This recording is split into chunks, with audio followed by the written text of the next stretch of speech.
board members, and he served as the director of the Indiana DNR from 2000 to 2005, and he was the executive director of the Indiana Wildlife Federation from 2006 to 2010.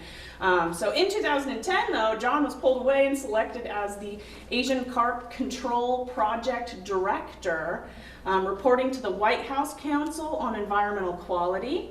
John led the Great Lakes coordinated efforts of the EPA, U.S. Fish and Wildlife Service, U.S. Geological Survey, Corps of Engineers, and all 8 Great Lakes State Natural Resources Departments to stop the spread of invasive Asian carp, now known as Kopi. Am I pronouncing that right? Kopi. Kopi. John, and then he worked with our staff, to construct the earthen barrier, which is our berm. They moved the Continental Divide, right?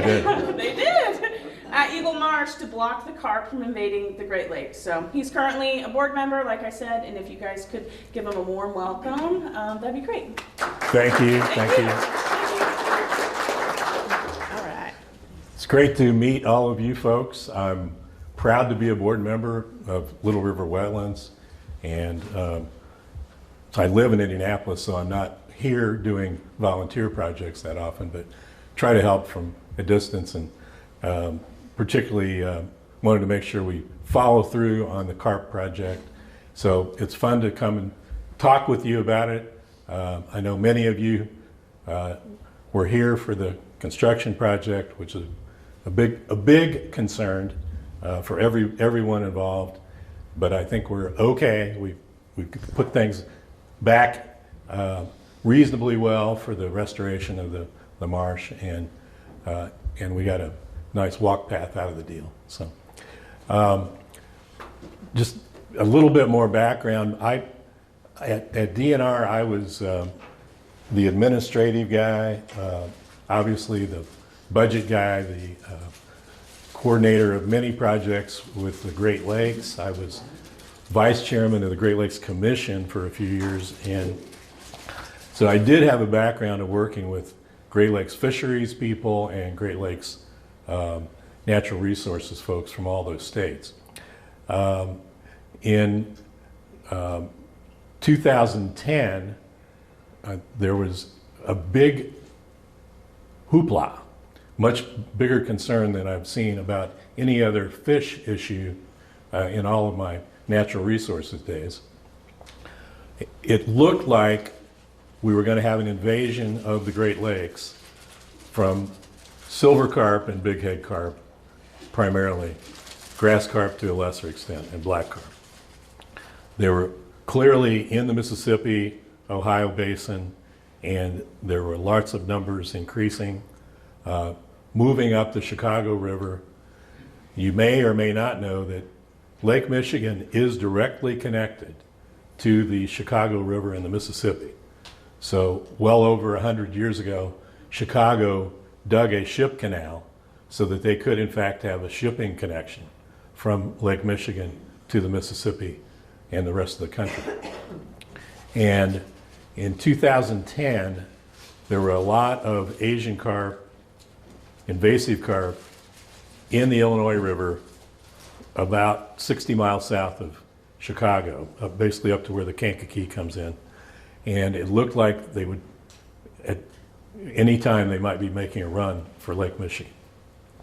And these are fish that, in spring flood stage, their instinct is to go as far as they can go. So they will go upstream until they hit a barrier or a body of water that has no outlet. And the concern was that these fish grow faster than any of our native fish. They eat incredible amounts of plankton. They do not eat fish. They are plankton eaters. But that meant they were competing with all of our ecosystem for the plankton. So all of the bait fish and all the rest of the Great Lakes fish depended on that plankton. And if they got into Lake Michigan, for example, and Lake Erie, sucking up all the plankton would wipe out walleye fishing, would wipe out perch, would wipe out all the other sport fish. So the fishing industry the tourism industry, and a lot of the economic development people and city and state officials were frantically trying to figure out how can we stop these fish from getting into the Great Lakes. And in that discussion, it was proposed that they close the Chicago Ship Canal, basically just shut the locks down. Well, that was a problem too, because in Indiana, we have the steel industry. Chicago had a lot of industries depending on shipments through that ship canal. Scrap metal coming by barge, chemicals, coal, and so forth. And the Attorney General from the state of Michigan went into federal court, filed a suit to order the closing of the locks, to demand that Illinois and Corps of Engineers close those locks, shut down shipping, and provide a barrier. Well, then we had not just a debate about what would happen with the fish, then it was, the rest of the economic development people were going pretty berserk that we were going to stop all this shipping that came through, and it would have to switch to railroad or truck, and it would be a big pressure on road systems and so forth. So within the Great Lakes, there was a discussion, well, we need a plan. We need to come up with a plan that's coordinated and put this thing on the right track. And at that time, I was at the Indiana Wildlife Federation, involved in a lot of meetings with other states, and it was our suggestion, we sent a letter to President Obama, need to create the coordinated effort, put somebody in charge, and get this show on the road. And quickly after receiving the letter, got a response because, first of all, the president was from Chicago, totally understood the issue, and his chief of staff, Rahm Emanuel, who wanted to come back and run for mayor of Chicago, really understood the problem. And they said, okay, we're going to put a lot of money into this, we're going to put a lot of staff from all the federal agencies on this, and we're going to figure this out. And so then they put out a call for people interested in working on the project, and I volunteered, and then I got picked. So then I had to figure out what to do. So that's what then we came up with, let's get all these people together and do a plan with all the expertise from all the federal agencies and the state agencies to get on top of this as quickly as possible. So that's what the ICRCC is about. There's a lot of logos up there. So now there are 26 agencies involved in this joint effort. And they do communicate still on a regular basis with each other about the projects. It's just not with the same intensity. But within just a few months, with backing from the White House, with all the federal agencies, and from the governors, I appealed to the governors to appoint a couple of people from every state involved, and the Canadian provinces wanted to be part of it too.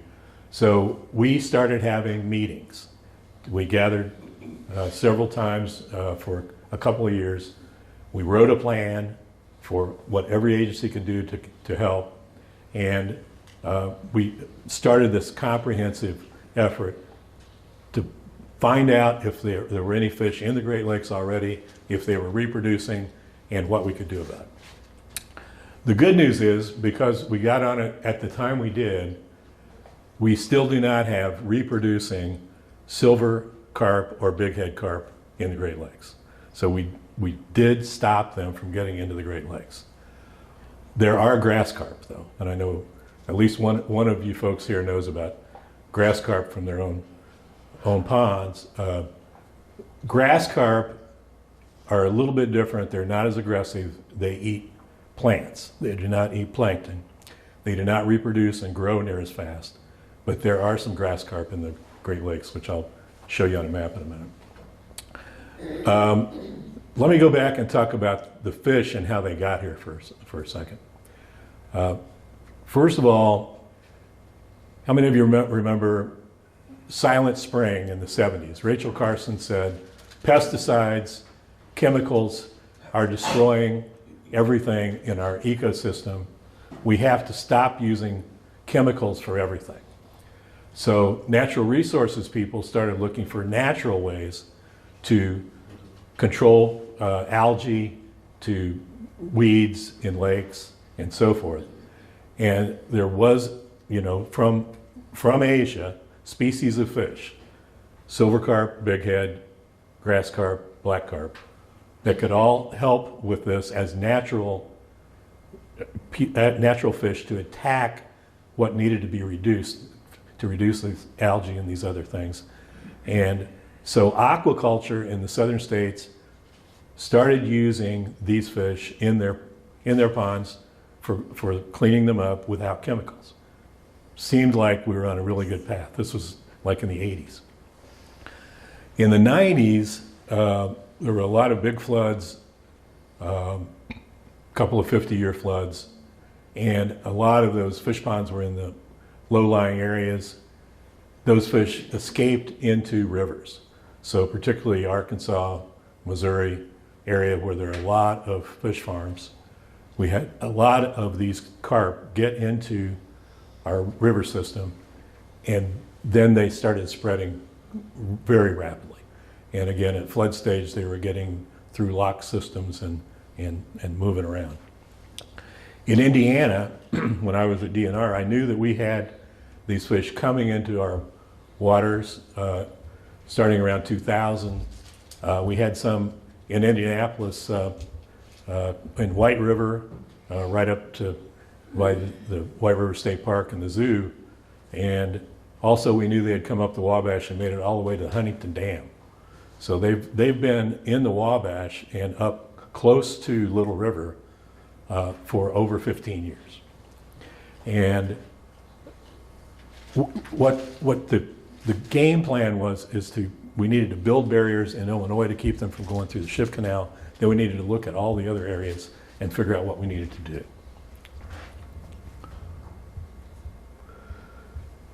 So this is the situation now, and you can see, the arrow is Chicago, and obviously we're that Wabash line where that's, confirmed large numbers of fish all the way up to Huntington Dam, up White River to Indianapolis. They haven't gotten past Broad Ripple. Even in southern Indiana, they're up Salt Creek to the Monroe Reservoir Dam, and so on across the Midwest, and they've really moved into a lot of other rivers in recent times. The Ohio River you can see clear up to West Virginia, and not quite all the way to Pennsylvania, but there are some big heads all the way up in Pennsylvania. So all of the fish people from these states started working together on, we're going to monitor, we're going to find out where they are, we're going to figure out if we can go catch them, if we can, with nets, and we're going to come up with an operating plan.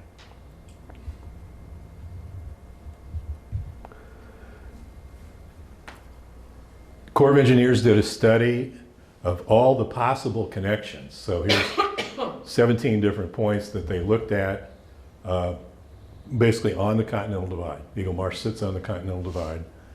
And the high risk, there was one high risk point, and that was here at Eagle Marsh, that needed immediate attention. And if you're familiar with flooding on the marsh before the berm, there would be 5-6 feet of water across the whole marsh when we had a 5-inch rain. And I saw it a couple of times. Indiana DNR quickly put up a fish fence. They put up literally a mesh fence that some of you remember, I'm sure.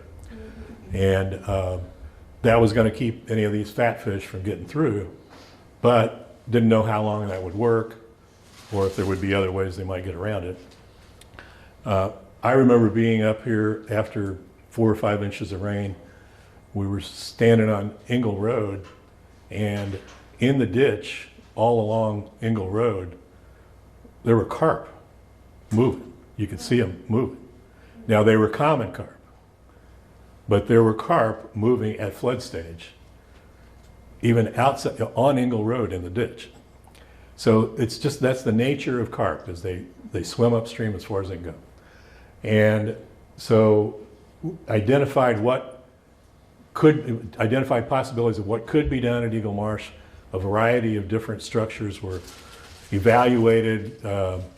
It came up with probably the simplest and best would just be to build earthen berm that would be long-term, low maintenance, and would be a permanent barrier to make sure that right here wouldn't be the place where they got through to Lake Erie. And so that's how Eagle Marsh got, you know, the distinction of being the carp barrier place. Any questions up to now? I mean, you can interrupt me if you want to ask anything, but I'll keep going then. Grass carp is another story. Grass carp are still being placed in ponds and lakes for plant growth control. And you can see all over the U.S., this is where they're in streams and lakes beyond where they were released. So they're supposed to all be sterile. They're not all sterile. They are reproducing. And So it's like Jurassic Park. they are reproducing.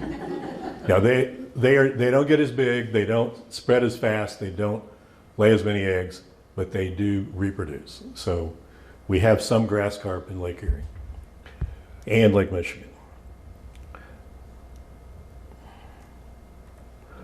Black carp were brought in to control snails and mussels in fish farms. Their range hasn't spread near as much, but we do have a few up and down the Missouri River and the Mississippi River, and they're just a lot smaller in numbers and they don't reproduce as fast. And what originally was a Great Lakes project that I worked on, now all these other regions have invasive carp control projects funded by federal and state agencies, similar to the plan that we had to come up with here to find all the pinch points where they could hopefully block them from moving on up the river systems, and to begin to remove them if possible. And I'll talk about commercial fishing later as the main tool to go after.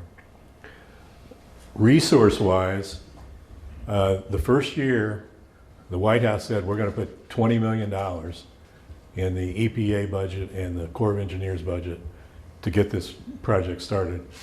If you add up these two columns, the GLRI is Great Lakes Restoration money through EPA, 21 million, and all the other agencies, including USACE, Corps of Engineers, 62 million. So there's about $100 million being spent each year on invasive carp control projects in the U.S. now. So it's a big coordinated effort that's still going on, and the Corps of Engineers has the biggest project, and I'll talk about it. Eagle Marsh, we've done our part to stop all aquatic invasives from moving here. They're not going to get through here, but they could still go through other areas, Chicago and other areas.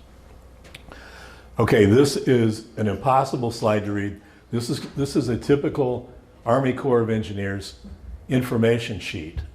So this is what they presented for their project to the U.S. Congress to justify their $1 billion project that we're working on over in Illinois. And this has been being developed for over 10 years now. I retired 7 years ago. It's still basically the same plan, but it's just now getting funded. So I'll just describe what it's actually about. Up in the right corner, that's a lock and dam system. So if you've seen a lock, you know how barges and boats come in, water fills up, then they close one side, open the other side, and they can move on out. So in this new lock, there will be several different types of fish barriers. First of all, bubbles and sound do deter a lot of fish, but they're not 100% effective. So they're going to have a bubble barrier. Second, they're going to have an electric field, but it's going to be much less electricity in the water than the current big electric barrier in Chicago. Third, they're going to have a sound, basically massive sound barrier. And fish are very sensitive to sound barriers, and they don't like to pass through them. Still not 100% effective. The last thing on this system is a flushing lock. So they're actually going to exchange all the water. So if there were any fish came in with a barge, they will be sucked out and replaced with fresh, new fresh water. And this flushing system will take everything out of that lock, fill it back up, and then let them go on their way upstream or downstream. So very complicated. Corps of Engineers love this. It's very fun for them, but and very expensive, obviously. Yep. What happens to the boat in the lock when they flush all the water out? Well, they keep just enough in that they don't bottom out, so that it's blasting through. They've modeled this at their lab, and they believe that it'll work. Corps of Engineers is I'm skeptical. very careful. If you've ever worked with them on anything, they are careful.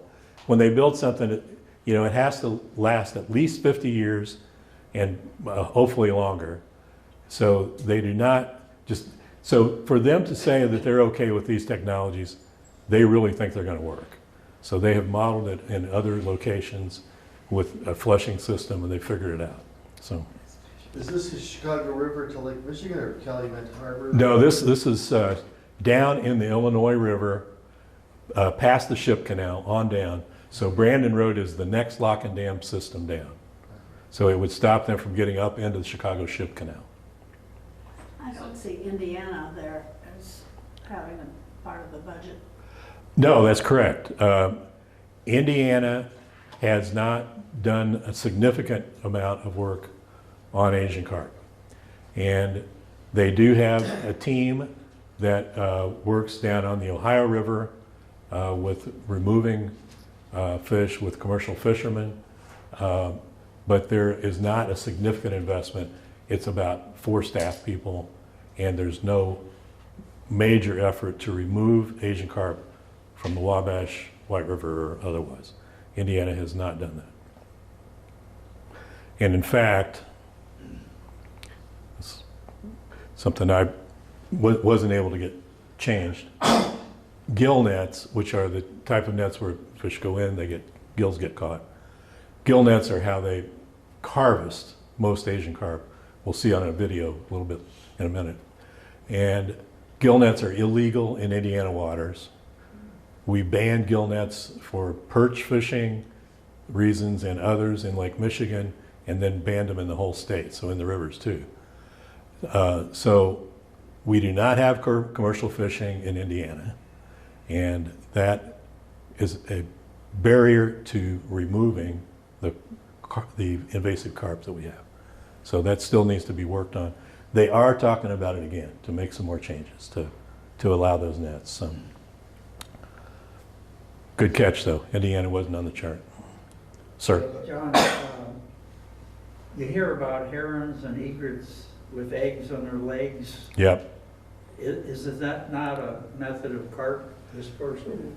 It could be, because when invasive carp are dropping eggs, they drop thousands and thousands of eggs. So there's a lot of eggs in the stream. Now, mostly they're in moving streams, not in backwaters. So not typically, herons, like herons in my pond, would be right on the edge. They're not going to be out there where they're flowing through. And so for invasive carp eggs to turn into larvae, they have to go through moving water for several days and then drop out to an area. So gulls and terns, the fish would be below them? Typically, yes. Typically, yeah. So it's still possible that they could transport. I mean, birds transport fish eggs We know that. That's how remote, bodies of water get different types of fish. It has, over time, it does happen. So, and Indiana has not contributed to this cost of this lock, but Illinois and Michigan legislatures have each appropriated about $50 million for the state share. So $100 million is the share to match $900 million from the Corps of Engineers budget. So, and just last week, Governor Pritzker announced that they're in. It's a go. So this project is going to happen. We're going to do it. So, question. Yep. I see that there's still like an electric deterrent involved. Yep. How does that compare to the current one that's in place? Good question, because I didn't talk about we have a big electric barrier about 20 miles from downtown Chicago in the ship canal, and that's what's kept them from making it up into Lake Michigan.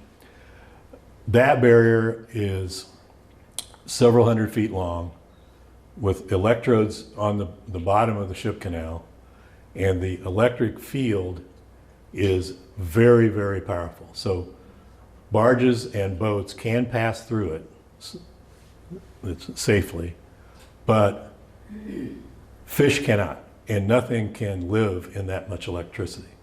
So if a person working on a barge would happen to fall off, they would not make it. And the barge industry has been very upset about that for 15 years.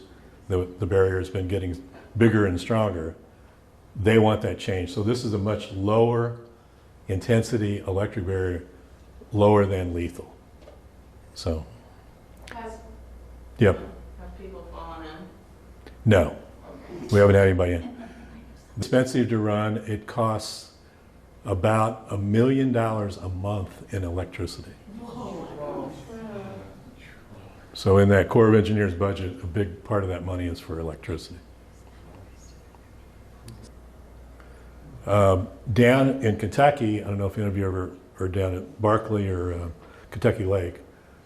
We have a barrier now at Barkley that is mostly sound. It's a 5-way sound thing, and they believe that it is stopping any movement of fish through to the river there. Is that about all the carp you can stand today? You could have brought a sample.